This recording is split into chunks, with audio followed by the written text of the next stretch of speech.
Assalamualaikum warahmatullahi wabarakatuh. Dan Anda semuanya selamat pagi, selamat bergabung, dan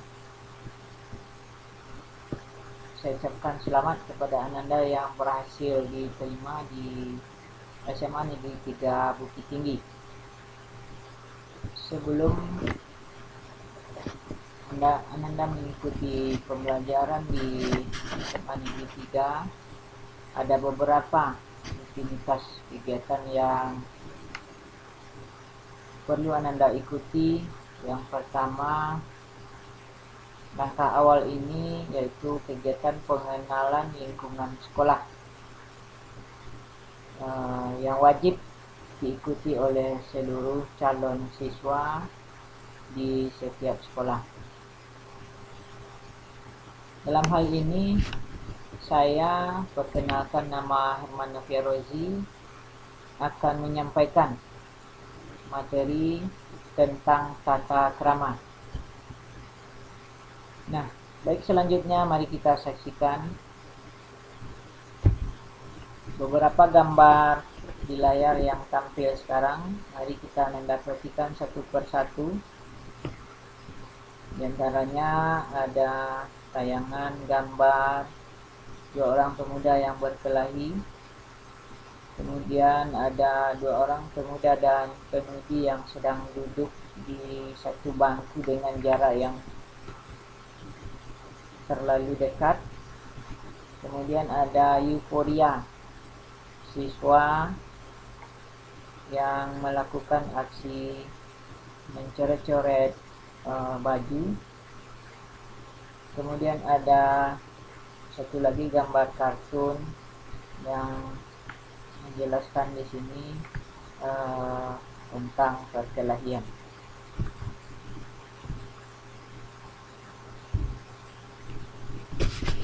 Pikirkanlah ini.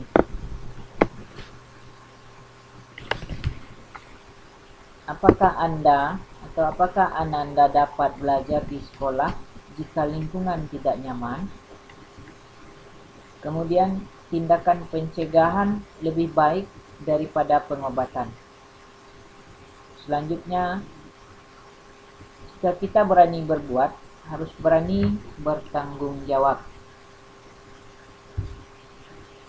Oke, kita masuk kepada materi tata krama.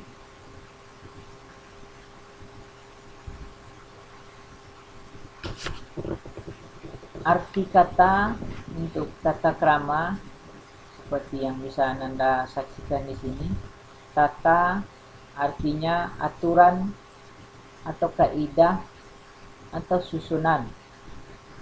Sedangkan krama ragam hormat.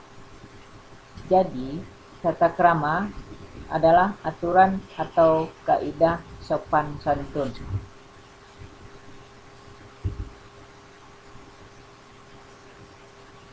Kemudian tata krama atau sopan santun atau etika yaitu aturan-aturan yang berlaku baik tertulis maupun tidak tertulis dalam pergaulan manusia. Tujuan sopan santun untuk saling menghargai, menghormati dan melayani sehingga pergaulan menjadi menyenangkan. Selanjutnya ada dasar-dasar etiket. Yang pertama, sopan santun. Yang kedua, memberi perhatian kepada orang lain. Yang ketiga, menjaga perasaan orang lain. 4, menepati waktu dan janji. 5, memiliki rasa toleransi. 6, dapat menguasai diri. 7, berusaha untuk memahami orang lain. Nah, dari sinilah etika nanti harus kita pahami dasar-dasar ini. Oke, selanjutnya manfaat etiket dalam kehidupan manusia.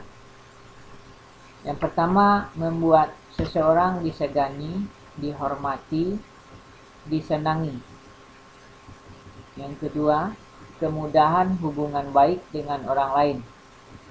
3. Memberi keyakinan pada diri sendiri dalam setiap situasi. 4. Dapat memelihara suasana yang baik di lingkungan keluarga, sekolah, kantor, dan masyarakat. Ada beberapa etiket yang perlu diperhatikan. Yang pertama, kita harus memperhatikan etika berbicara. Yang kedua, etika berpakaian. Yang ketiga, etika makan dan minum. Oke, kita bahas satu persatu. Yang pertama, etika berbicara. Berbicaralah seperlunya saja. Kemudian, jangan mengatakan kata-kata yang dapat menyinggung perasaan orang lain. Yang ketiga, hendaklah berbicara jujur, terus terang, tidak mengada-ada. Yang keempat, jangan menyindir, berlagak sombong, dan merendahkan orang lain. Kalau di dalam kehidupan keseharian di Minangkabau, bagi Anda yang orang Minangkabau, ada juga etika ini yang disemboyankan dengan kato nanampe, kato mandaki, kato manurun, kato mandata, dan kato malereng. Nah, hampir sama dengan etika ini. Jangan menyindir, jangan berlagak sombong, dan kita harus bisa menguasai diri dalam berbicara. Bagaimana kita berbicara kepada orang yang lebih besar atau yang lebih tua, kemudian bagaimana kita berbicara dengan teman sebaya, bagaimana kita berbicara dengan orang yang lebih kecil usianya daripada kita, kemudian bagaimana kita harus mengerti apa maksud dengan kata malereng. Nah, inilah yang di sini ada menyindir, kegiatan menyindir. Nah, hampir sama dengan itu. Oke, selanjutnya, hendaklah mengucapkan terima kasih atas pertolongan atau atas pemberian orang lain. Sewaktu orang tua berbicara, hendaklah mendengarkan dengan penuh hormat. Jangan menyela pembicaraan. Nah, hampir sama dengan etika yang berada di dalam Minangkabau tadi. Inilah yang dikatakan dengan hal-hal yang harus diperhatikan di dalam kita berbicara dengan kato nanampe tadi. Oke, selanjutnya kita lihat etika berpakaian. Cara kita berpakaian, hendaklah kita selalu berpakaian yang pantas dan sopan. Yang pantas dan sopan di sini tentu banyak aturan-aturannya. Apalagi untuk Ananda kami yang perempuan. Nah, itu ada aturan-aturan bagaimana cara berpakaian yang pantas dan sopan. Nah, khusus untuk bagaimana cara berpakaian, etika berpakaian sesuai dengan tata tertib atau aturan yang ada di sekolah kita, silakan Ananda baca, nanti ada poin-poin bagaimana aturan-aturan pakaian seragam di sekolah kita. Kemudian yang kedua, kebersihan pakaian harus diperhatikan. Nah, ini juga merupakan suatu etika berpakaian. Hendaklah pakaian itu dijaga kebersihannya. Nah, karena kebersihan itu di dalam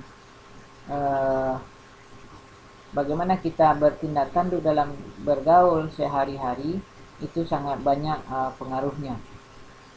Kemudian yang ketiga, jangan memakai sandal. Anak putri jangan memakai pakaian yang you can see, yang artinya Ananda sudah tahu sendiri, dalam acara resmi dan di lingkungan dinas yang resmi. Nah, biasakan bagaimana perhatikan etika yang ini. Jangan memakai sandal untuk ketika Ananda berada di dalam sebuah acara-acara resmi di lingkungan dinas. Nah, itu sangat perlu diperhatikan. Contohnya, ketika Ananda di sekolah, di kantor pemerintahan, di kantor kepolisian, di kantor pendidikan, di tempat-tempat ibadah. Nah, itu harus sangat kita perhatikan bagaimana caranya kita berpakaian sesuai dengan norma-norma yang berlaku di tempat-tempat tersebut. Kemudian selanjutnya ada etika tentang makan dan minum. Ketika kita makan, janganlah kita berbicara waktu mulut ada terisi makanan. Kemudian waktu mengunyah, mulut harus tertutup. Selanjutnya, waktu makan, sendok dan garpu jangan sampai bersuara gaduh. Kemudian jangan mengambil makanan yang berlebihan. Ini di dalam agama kita juga, agama Islam, khususnya Ananda yang beragama Islam, juga diatur bagaimana tata cara makan dan minum ini.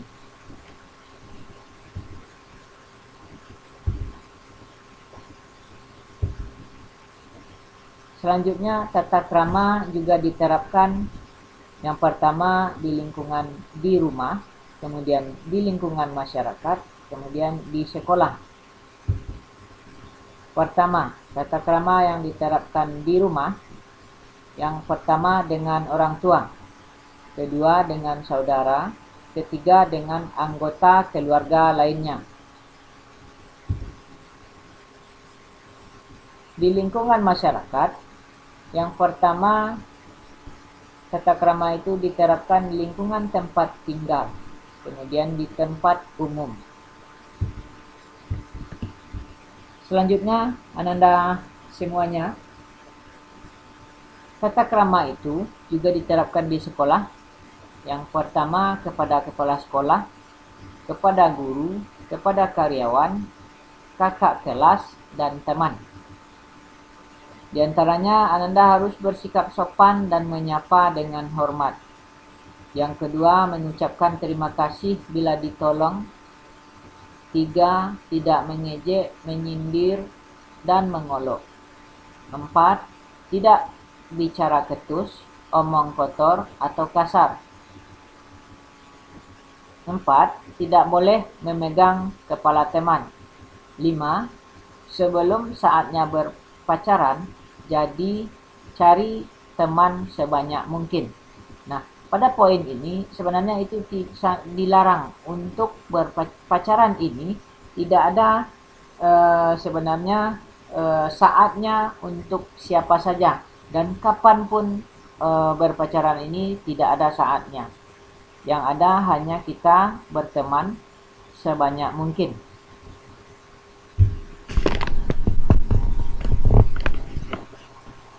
Oke, kita lanjutkan.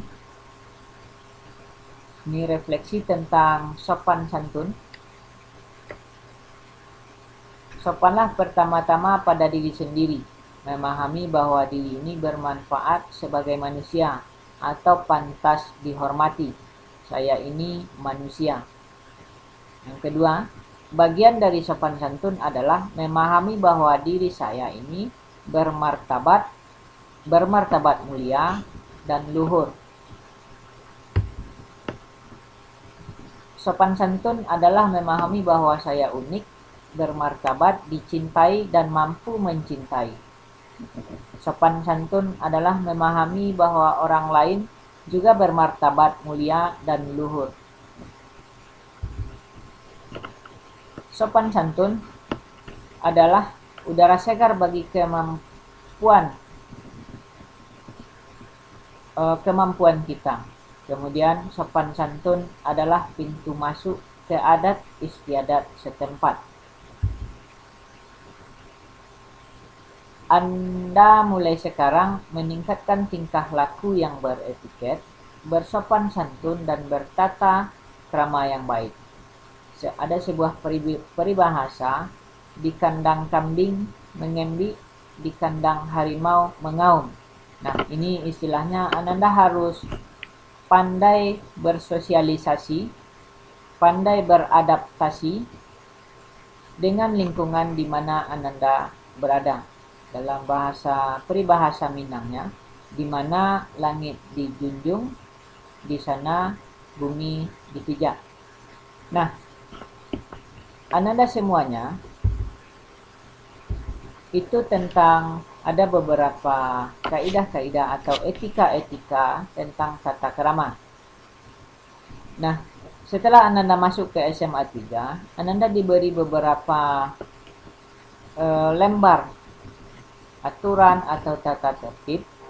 Silakan Ananda baca tata tertib itu dengan sebaik-baiknya. Di sana sudah diatur bagaimana harusnya Ananda bertingkah laku mulai dari datang masuk dari gerbang sekolah, kemudian bagaimana Ananda selama mengikuti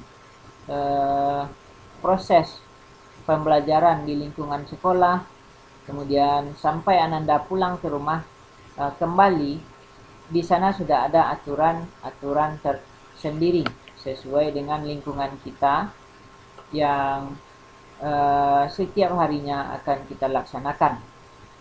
Nah, untuk aturan-aturan tersebut, silakan Ananda pahami sebaik-baiknya. Jangan sampai ada yang Ananda tidak pahami. Jika kita berjalan sudah sesuai dengan aturan, maka tidak akan ada suatu hal yang menyebabkan diri kita akan celaka, dan tidak akan ada suatu hal yang menyebabkan diri kita akan tersesat. Nah, intinya tata krama ini dimanapun kita berada, kita harus betul-betul memahami dan harus betul-betul menjaga bagaimana kita bersikap sopan, bersikap santun dengan di mana lingkungan kita berada. Oke, Ananda semuanya, khusus di lingkungan kita ada beberapa kebiasaan atau ada beberapa pembiasaan yang biasanya kita lakukan. Bagaimana caranya kita mulai dari masuk ke pintu gerbang sekolah, dan bagaimana kita biasanya selama mengikuti proses pembelajaran di sekolah, dan bagaimana kita biasanya beretika dan bagaimana kita berperilaku jika kita sudah berada di lingkungan di luar sekolah. Nah, pada pertemuan kita yang singkat ini juga perlu Ananda perhatikan sesuai dengan kondisi dunia saat ini yang terjangkiti oleh wabah COVID-19 atau coronavirus 19. Nah, bagaimana kita berpakaian di sana, bagaimana tindak tanduk kita dalam kehidupan keseharian, ada aturan atau ada protokolnya. Nah, oleh sebab itu, mungkin untuk pertama kali Ananda mengikuti kegiatan PLS ini secara tatap maya ini, nah ini sudah merupakan suatu kita menerapkan aturan atau protokol tentang pencegahan penularan COVID-19. Nah, makanya dari itu kita mengikuti kegiatan PLS ini secara tatap maya. Nah, maka untuk itu Ananda semuanya mungkin di lain waktu kita bisa bertemu tatap muka di dalam kelas, bisa berinteraksi langsung seperti biasanya di dalam lingkungan sekolah sehari-hari. Nah, untuk kesempatan kali ini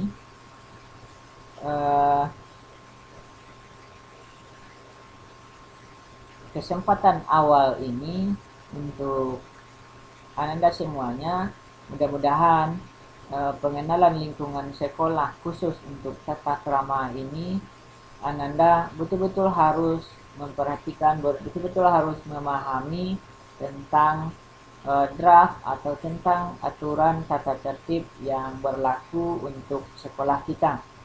Karena kita berada masuk ke suatu lingkungan atau menjadi bagian dari suatu keluarga besar, tentu kita harus mengikuti dan mematuhi aturan-aturan yang berlaku di dalam keluarga kita yang baru tersebut. Nah, untuk itu Ananda semuanya, mungkin inilah yang bisa kita lakukan pada saat ini. Semoga ini bisa membantu dan bisa untuk lebih meningkatkan lagi bagaimana etika kita, bagaimana sopan santun kita, bagaimana tata krama kita yang baik. Nah, untuk Ananda semuanya, mungkin di lain waktu kita bisa bertemu secara tatap muka. Nah, maka untuk itu pada kesempatan kali ini sesuai dengan agama dan kepercayaan kita masing-masing, mari kita sama-sama berdoa semoga wabah yang melanda dunia saat sekarang ini, yaitunya tentang virus corona atau COVID-19, cepat berlalu dan cepat hilang. Dan juga kita sama-sama berdoa semoga seluruh umat manusia di muka bumi ini dilindungi oleh Allah Subhanahu wa taala dan cepat hilangnya wabah penyakit corona ini, dan juga semoga obat atau penawarnya cepat bisa ditemukan oleh lembaga-lembaga yang berwenang, khususnya mungkin lembaga yang bergerak di bidang kesehatan. Oke Ananda semuanya, itu dulu mungkin pertemuan kita saat ini. Mudah-mudahan masih tersimpan di benak Ananda semuanya dan bisa untuk diamalkan dalam kehidupan kita sehari-hari dimanapun kita berada. Sekian, Assalamualaikum warahmatullahi wabarakatuh.